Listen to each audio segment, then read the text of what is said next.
share my screen here. All right. So today we're talking about using BSPs, or binary space partitioning brushes, in the Unreal Editor. So I'm going to record this session to show people what we're talking about. Within our current version of the Unreal Engine, it might look a little different than the video, so I just fired it up, and this is just a new level. What I did is started with the project saved on my H drive, and I said new level, and I just picked this thing called default. Now, in an earlier demo, I might have grabbed empty level, and the reason I did that is we really don't care about lighting. We don't care about time of day. There's a lot of things we don't care about when we're focusing on brushes, but this will look a little better, so I will recognize that.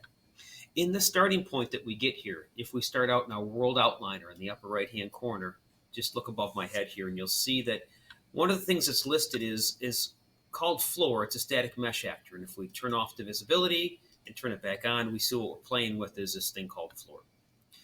We're going to be working with something that's not a static mesh, and that's going to be geometry. I'm moving myself over here to kind of indicate that under the place actors, there is something called basic, and within that you're going to see that there's another thing called geometry. So right there it says geometry, and constructive solid geometry could be a box. Click on the word box there. Now I can drag from here into the world, so watch what happens as I do so. You'll also notice in the older version, before I move myself, that there is buttons here that say add and subtract. Now, what I'm going to do here is I'm going to leave it on add, and as I drag this box into the world, there is a cube. It's a solid cube, and it looks just like the static mesh, but there's some important differences, and I want you to understand what they are. So this box looks like, well, in effect, I happen to have this handy. This is, let's call it a real-world example of a brush, that is going to add geometry. Once upon a time, when you started building levels in Unreal, everything was solid, and you had to like carve out a space in the middle of it. It's not that way anymore. So we kind of shifted from a world that you carved out something from a solid and built up from there to an open world where you have to add geometry. Does anybody know or want to guess how big it is in a default world for Unreal, by the way? Like how big would it be if you were there as a person? How big would this world be? Any guesses? You can use public chat. Hopefully you're hearing me okay.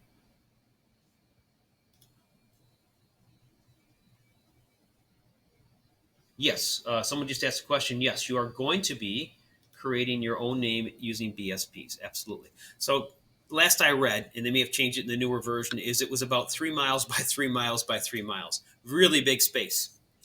But we're really dealing with a much smaller space here. And let's look at it in two ways. Let's look at it in terms of units in Unreal, as well as the scaling on it. Now, I'm in the move mode, which is controlled by touching the W key. I can do E to move into the rotate, and then R for scale. So W, E, and R, just like we did in 3ds Max, are going to change what we're doing with this shape, W, E, and R. One thing that's, I think, better implemented, well, it's differently implemented, is instead of locking your selection when you hit the space bar, you can just change between those three widgets, always in the same order. So there's more than one way to do everything, and I just want to make sure that you understood that. So this solid that we have there, how do you make a copy of something in Unreal? Have we covered that yet? Have you figured it out? Again, slight difference from 3ds Max. In 3ds Max, you hold down a certain key, and you drag with it, and then you can make a copy of it. Well, it's a slightly different keystroke. I'm going to hold down the Alt key, and I'm going to drag this box over. You'll notice a little frame shows up that indicates where it's going to add the next set of material. And when I let go, what I've done, and it wasn't a very good lineup because they overlap each other. Now, that was by holding the Alt key. So Alt plus drag gets you a copy. Now, I'm not going to hold the Alt key. I'm just going to lift up, and I'm going to shift this off a little bit. And I want to show you what I can do with these two overlapping shapes. Let me touch F on the keyboard to focus in on what's going on in this part of the world here. So I've got two overlapping boxes. They are both considered additive brushes. They're both adding geometry. And what I want you to understand is how to manipulate this shape and also how to switch over to a subtractive operation. So let me come over here to the lower right-hand corner where I've exposed because I've got it selected. I've got box brush number 2 selected in the World Outliner. And I can rename this if I wanted to, but I'm just going to leave it box brush 2 there for this purpose of this demo. Notice that the type is additive. And what I'm going to do here is just toggle over and notice there's a change over to subtractive. Well, lo and behold, if you see what the implementation or the effect is in the world here, is this outline is now something that's going to take something away. So I'm just rotating my camera view around to kind of show that I've cut out a section of it. And so that's the basics. You can add a shape or you can remove a shape using a brush. That's just something to understand in the path of learning. Now, the next thing I want to show you is that you can manipulate the default shapes. For purposes of this demo, we're going to use a cube shape. And we're going to try to come up with some standard sizes to make a guide so we can actually put our name using BSP brushes in the level. To plan out your work, you could use a piece of paper that's graph paper.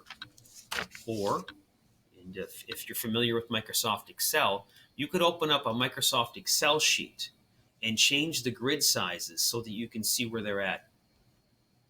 Not required, but this is certainly useful for this exercise. So I'm just going to say new in Microsoft Excel. And in a blank workbook, what I'm going to do is select a number of these. And with one of the column dividers, put myself up here, I'm going to select a number of the columns. And I'm going to grab you'll notice my cursor has changed. And as I resize it, I can eyeball this and end up with basically a grid. So now that I've got this grid ability within my Excel spreadsheet, a couple of helpful settings. So I'm going to click in the corner. You'll be able to replay this at a slower pace if you want to, and turn on all borders. Now I've really got, in effect, graph paper. Not quite square. Don't perfect this. This is okay. It's just to give you a guide for the ride. And now if I were to fill in any one of these individual squares with a color, it can kind of be a guide for how I might plan out my lettering. So if I wanted to go 5 across for a letter, and then I'm just using the paintbrush to kind of decide where I'm going to put these, I can come up with I just pick the letter J to figure out how I want to make this look. And then I can decide how specific I want to make this, if the J comes up or not. And I would suggest you go all caps and just plan out what your name's going to look like. I'm not grading anyone on the preciseness or the quality, because what I'm really looking for is your application of the concept. How can I add geometry and manipulate the shape? Now, chances are your name is unique to you and nobody else is going to come up with, your name. So if your name's Francis and you're putting your name in here, then I don't think anybody else is going to do it. And as you go through this process, if you kind of, if you decide, all right, this letter is going to be thinner for whatever reason, that's fine. I'm not, again, going to judge you on it. Pardon me as I start to spell my name out here. Make sure you leave some space between them for just for laying things out. And a D and an O could almost be the same in this world, right? It's just put in an effort. Show me that you've put in an effort and make it look like a D. I'm not a very good artist, but that's probably why I should plan this out. That's far enough to just kind of show you the idea. Any questions on laying out your name? Doesn't have to be done in this area. All right, thank you. I'm going to move back into Unreal now. Now that I've got my name started to be laid out, and I want to talk about changing your viewport. Now notice above my head here, I'm in a perspective viewport, which serves a lot of purposes. But what I'm going to do is I'm going to change this from perspective to top viewport. Yes, there's a hotkey to do this. Do I have them memorized? Be honest, no. I'm just going to go to top view. So this is the same world in a top view. And I want to point out to you in a top view, I do have 2 different wireframes here. And the colors are going to tell you some clues. The wireframe view, this kind of teal color, is a static mesh. And with your brushes, we should get different colors based on additive versus subtractive. Now, if you zoomed in, it'd be a little bit easier to tell. Blue is additive. And the way I usually remember that is like add to cart, or I don't know, to me, that's just the way I remember. Blue is add, red is take away. So one adds, one takes away. Working in wireframe is fine, but I'm going to change this from wireframe to what we call unlit, which gives me a flat view of what's going on. Now these brushes that can be selected by name, and I'm going to go back to box brush number 1 here. I can move it, and I want to point out now another property of it, and that is how big is this particular brush. So if I look in the settings that have been exposed here, I see it's 200 by 200. Now a lot of things in Unreal can be scaled. Scaling is different than the initial size. Oh, let me back up then. Thank you. Someone just said to give it a pause. I'm going to pause the demo so I can come back to it. If I've lost you, please run this back so far. I'm going to pause the recording. I'm going to go back to the top viewport, which is where I left off, and I've got 2 boxes. I actually got 3 boxes. One of them is a subtractive operation, and I don't want that to confuse us. So I'm going to go to box brush 2 in my world outliner, and I want to get rid of it. And just have to press delete, and it'll be gone. Good. So now I got 2 boxes here. They're both adding geometry. If I want to spell out my name, it could get really old to keep copying. So there's a better way to do this. We're going to get into a geometry editing mode into your Google Classroom so you get a better idea what's going on. And this is perfect because you'll notice it's on the version that we're actually using in our lab right here, I believe. Notice they've conveniently had this with the word add all over the texture. That's an additive operation, as I was talking about. So this is a good reference, but you don't necessarily have to memorize this. And as they talk about here, you've got blocking out a path a level, play test, modify, initial mesh passing, etc. Great example here comparing 2 different worlds. What starts out on the left is very simple geometry done with brushes. Ends up, after we do our other phases of our development, ends up being a final level. If you start working with the final meshes and you're not sure if it's big enough space to do a dodge or a jump, or how high you want to be able to have when someone double jump from here to that platform, it's a lot more work than if you just work in brushes first. This is how it's done in industry, so that's why we're doing it this way. I'm going to hit the page down here, so with this within here. So now this shows you how to create one, which is what we just demonstrated. And it describes the primitives. Now, you'll notice I was talking about the size is 200, 200, 200. There's also ways to make these hollow and tessellated. If you're going to tessellate something, then basically in this instance, we're using the word tessellate to mean we're going to triangulate our geometry. And this reference to something called geometry editing mode. So to get into that, we're going to look at mode right above my head here into, my head's in the way, to brush editing. So now that I'm in brush editing, I need to have the brush itself selected, which it is. And now I can do some things to alter the geometry. I can grab, for example, edges, faces, or vertices. And then I can actually move them around. So now, if I select, drag and drop a selection area, I've grabbed the whole object there. I'm moving it around. What I want to do is I want to get down to the details and actually transform just parts of it. So this starter point that we've got, the static mesh, I'm not really going to be using it long term, and it might be confusing you because it's on the screen. So I'm just going to click on it to select it, and I'm going to press delete so it's gone. So if I started to play the level right now, there'd be nothing to walk on. So what I need to do is change this geometry so I can have something to walk on. I especially want to have something under the player start, which is right here. The player start, I want to make sure there's some geometry there. So this brush that I'm moving around, I want to edit and triangulate. Where are we at? I want you to use your icons here to express. All right, I've just deleted the floor that was underneath me, and I'm in a geometry editing mode with a brush here, which is selected. And now I'm going to actually change from top view into a perspective view again. So I'm clicking on the button up here to change from top into perspective. So this is This is a possibility for me to work in this mode. I can see my player start there. I can see the elements of my box. If I click on a corner, otherwise known as a point where multiple lines meet, I can actually select an individual vertex and manipulate it. So let's see if I get myself into the world. In geometry face if I wanted to. And if I grab a face, I can then work with it further by pulling on it. So what I've just done is I've taken the top and I've made it taller or shorter. So this idea of pushing and pulling gets very useful, but if you want to add further details, you're going to want to use this operation called extrude. So notice where I've moved myself over here to the extrude button. And I need to change. All right, this is a good heads up. There are two types of coordinate systems within this tool.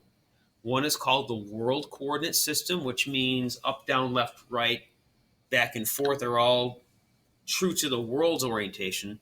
The other is called a local coordinate system, which means if I'm a box and I've been turned a little bit, my top is my top. It's not the world's top. Local is local to the object. The way you can tell is if you look just above my head here, we should see an indication if it's the local versus the world. Now, if I click on this, you'll notice it's the world.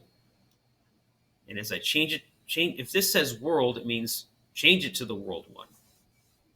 So now I should be able to do an extrude here. If I'm in extrude mode and I pull up, oops, you know what? Now I'm in local. It changed it for me automatically. There we go. So now by doing an extrude, I've added some detail. So as I pull these up, I can actually start to click on different faces, and I can actually start to pull out and spell out a letter to my desire. So what I'm doing here is I'm doing an extrude based on what I need to do with my letter. Then I can rotate myself around to grab that bottom facing edge and then change that. Click here. Again, I'm still doing an extrude. I can pull in any direction that I want to. And if I need more detail, I just make sure I stop. This starts to get relatively quick once you've practiced at it. So you can build a pretty interesting, complex set of geometry this way. And you could use it to spell out anything you wanted to or create some geometry for playtesting. So it's going to be blocky. Your results are going to be that you've got some geometry that has your name spelled out. Doesn't have to be in cursive, although now that I've started this, it could be. I want you to practice this. This is about application. So I'm going to do a summary now. I'm actually going to do a speed run. It's going to be fast. But if you're like, what did he just do? I'm so lost. Let's redo this and let's see how it goes. There are multiple ways to do everything. Yep. So I'm going to do a speed run now. Step one, I'm going to say File, New Level. I'm going to pick on Default here. Go ahead and save these is fine.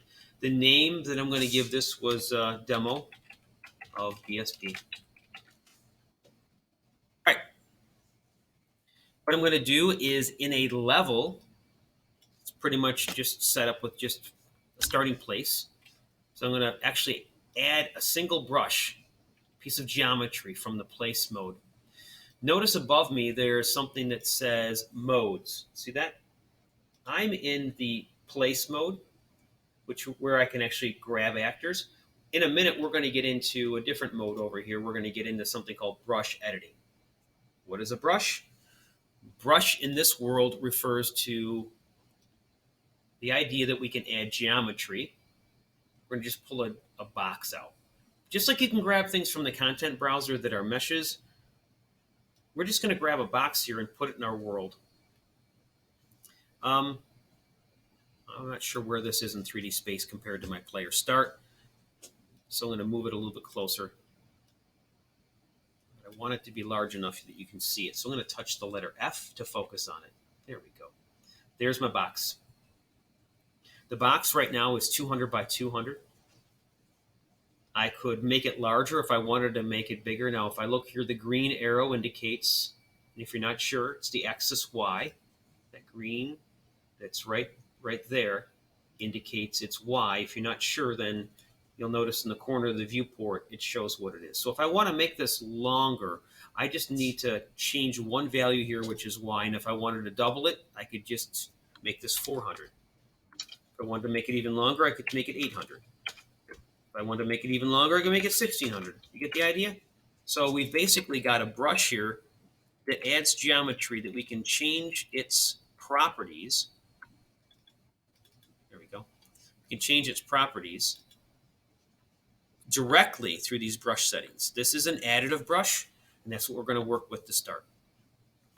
If we want to set up a big platform that we can run around on with this brush, instead of the static mesh this level came with, I'm just going to go ahead and set it up as 32,000 by 32,000 by 32. No, I don't need to make the Z. Actually, X and Y are fine, I think. So now I got this big open world that I'd created below the starting point. And if I play this level here, I've got the platform they gave me, the static mesh. And if I go to the edges there, the stuff down below, that is basically a big brush operation that adds some geometry. So, it's not terrain, but it certainly could be a placeholder. So you can make a brush bigger if you want it to. I'm going to hit escape now, get out of play mode. I'm going to grab another box, same thing I did a minute ago. So I grab it and place it in the world, still an additive brush, much smaller, just the default 200, 200, 200. I want to show you how to manipulate this free form so you could do something like spell your name out. So what I'm going to do is I'm going to change the mode, which I pointed out a second ago. Clicking here, and I'm going to get into what's called the brush editing mode. Clicking on brush editing allows me to do a number of operations, editing the geometry, extruding, those are very helpful. So we're going to practice extrude and edit a little bit here. If I grab the top of the box, this brush here, which by the way is called box brush number 2, and that's the part I've got selected. I'm going to make sure I'm in the extrude mode. Now, before I do this, I'm just going to point out that right above my head here, it says world coordinate system. That means that it thinks that X is directly above everything that's the same. I can actually move this letter, and then my top's a little bit different. So I want to make sure that's got a box there that indicates it's a local coordinate system. And then I'm able to extrude, and it brings up some settings here. I could say how high and how many segments. So if I know I wanted to use 200 as my standard, and I wanted to add 5 segments, I can add 5 level 200 on top of each other. Why did I pick 5? Well, I was playing around a minute ago in Excel. And what I did is I started to lay this out on a 5x5 grid so that I know if I go up 5, I can then start to extrude out to the sides and end up with the letter J pretty easily. So now if I grab a side here, that's my middle. I'm going to want to extrude just this one face, not more than one. See if I can get myself at a better angle here. Just practicing navigating in 3D space, people. Get myself back into edit mode, grab that face, there I go. Now, on this side, I want to come out. It's going to be a total of 5, 2 on each side. So again, I'm going to do with this selected, making sure I'm in the local coordinate system. I'm going to click on extrude, and this time I'm only going to do 2 segments.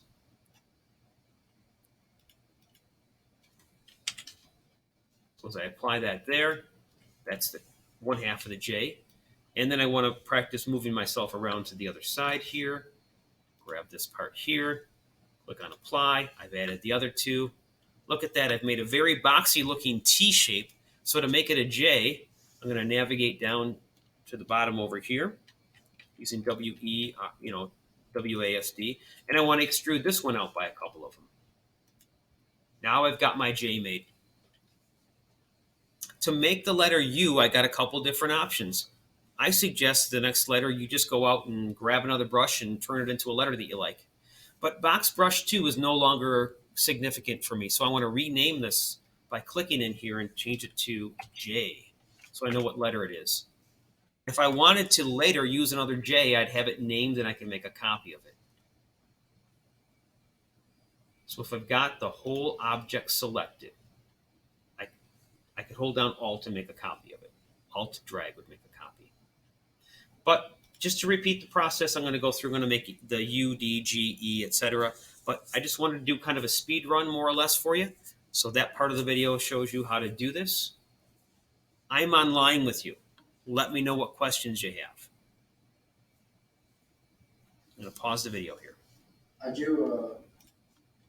So in case you're wondering how I got to the geometry editing mode, near the top here, usually by default, you're going to come into this mode and you're going to be under select mode.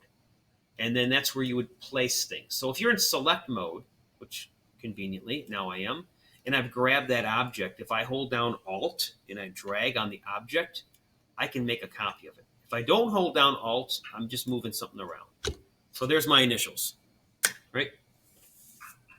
The difference is, if you want to edit that shape, is you're going to want to come up here where it says modes, and you're going to want to change that over to the mesh brush editing. There you go. Guess I need a new pair of glasses. Brush editing. All right, picking up where I did, I'm going to go ahead and make a U, but please, I love questions. That's when I know you guys are paying attention. Mr. Judge? Yep. Is it right if I shorten just my first name, since both my first and last names are pretty long? Absolutely, Steph. I would like you to try to shoot for 5 unique letters, and I got a couple of examples I put into a notepad document. Let me share that with everybody, because I had a kid named Bob once, and he's like, "I'm done." He used B twice, and he had O in the middle. I'm like, "Okay, Bob. I get you're being efficient here, but let's make sure that you don't have an undue advantage just based on your." I've got 5 unique letters. Yeah, that's perfect. So what I'm doing is, for every unique letter, you earn 20 points. So if you do 5 unique letters, 20 each, it's 100 points. You got 100%. Okay. So use all caps to make it simple. That's your choice. So here it was, Bob Brown. So I said, all right, if you use B 3 times, right? So I figured out, all right, that's how we could get to 5 unique letters. So maybe you're using it multiple times, maybe you're not, and then you can do optional. All I need is a screenshot showing me you were able to do this with brushes. Once you've created it, then what I'd like you to do is actually delete the shape out. So there's like a subtraction operation with your name. So let me just show you how to do it with these 2 J's. All right. Okay. So this is another part, guys. What I'm going to do now is I'm going to make copies of these 2 J's, and I'm going to cut a hole in the ground that has my initials in it. All right. So first I'm going to click on and select, hold down Control, and I've got both letters selected. How do I make a copy? Anybody remember? Alt. Yeah. Alt. I'm going to hold the Alt key, and I'm just going to drag, and now I've made a copy of my 2 JJs. Now I want to rotate them into the ground. So I'm in this mode where I can do editing, and I'm just going to touch E to get into rotation mode. And I'm just going to start to rotate this until my brushes tip into the world. Now, as a player, I could run around on these letters. What I'm going to do is make it a little more interesting. I'm going to actually get back into move mode and sink them in just enough that they overlap the ground underneath. Now, with them highlighted, I'm just going to change this from additive to subtractive. And now I've cut a hole in the ground. So let's play this level for a second and see what this looks like. So here I am. I'm not seeing anything yet. Oh, look at that. This world. I wonder why there's a giant JJ. Because the creator decided that they wanted to have their initials hidden in the world somewhere. And if I'm running along here and there's kind of this weird divot, oh, look at this. This is the letter J. So this is doing a couple of things. It's basically demonstrating that I know how to use an additive and a subtractive brush, that I know how to do some geometry editing. and it's a fun little project to practice with. And we'll use this moving forward whenever you want to like build a level. You can kind of come up with like, how do I want to have this play space so I can reach these different areas? You guys aren't getting me my pew pew pew when I shoot, are you? No? Okay. No, we can't hear it. Cool. So next week I'll show you how to make it so that instead of shooting little yellow balls, you can shoot whatever static mesh you want, including the player, out the end of your gun. Or a car. Or something ridiculous like that. Okay? I want you to practice something like this and then have fun with it. So I've got my additive, I got my subtractive, and now if I want to do something, if I got the time, play with geometry editing, have fun with it. This is your play space. It's a fail-safe environment, and if you end up with a situation where you have a question, you ask. That's why I'm online with you. So I'm still in the editor, and I'm looking at the world here. And if I click on the brush, you'll notice the brush doesn't really show up unless I click on it. So that's one thing to be aware of. What do you think would happen if I made this overlap a static mesh? Do you think it would remove something from it? I'm going to make a copy of this J, and I'm going to make sure that it overlaps I hope I just made that, J2, 3, 4, there we go, J5. J5, I want to make sure that J5 actually overlaps the floor, which it doesn't yet. So now I'm just going to do a move. And I'm going to put this on top of the static mesh that's over there. So that's a subtractive operation going right through the middle of it. And just to answer the question, it doesn't do anything. It doesn't remove any part of the mesh. So meshes are different than brushes. Now, if I change this from a subtractive to an additive, it does add the geometry and they do overlap. So now if I play it, I'll see a bit of a ripple difference where that J is. Now, we can add materials on these. It's not part of the assignment, but we can add a material. If you look over here, it's got element 0. There's no material. I could grab any one of these materials that's here, and it applies it to whatever my selection is. That's what you see on starter content, by the way. So if I went in here and I wanted to shift, I think it's Shift B, selects all the brush faces, I could do that. Now, what if I wanted my name to stand out a little more than that? If you go into your content browser, this, by the way, is above and beyond the assignment. If I come into my content browser and I look for materials, I can look for materials, which is, think of it kind of as paint that you're going to put on something. So right now I'm going to look for the word materials in here so that I'm looking at materials. There they are. And I'm going to look in my file structure here, content. I don't have a lot to start with. Nope, don't see it at all. Show of hands, how many people? Oh, wait, I got a hand up as a matter of fact. Got a thumbs up from Peter. I got a congratulations from Malcolm, a thumbs up from Logan. A frowny, ooh, I got some meh faces. How we doing, David? Chris? Let me know how it's going. I want to help you out here. If you're lost, tell me.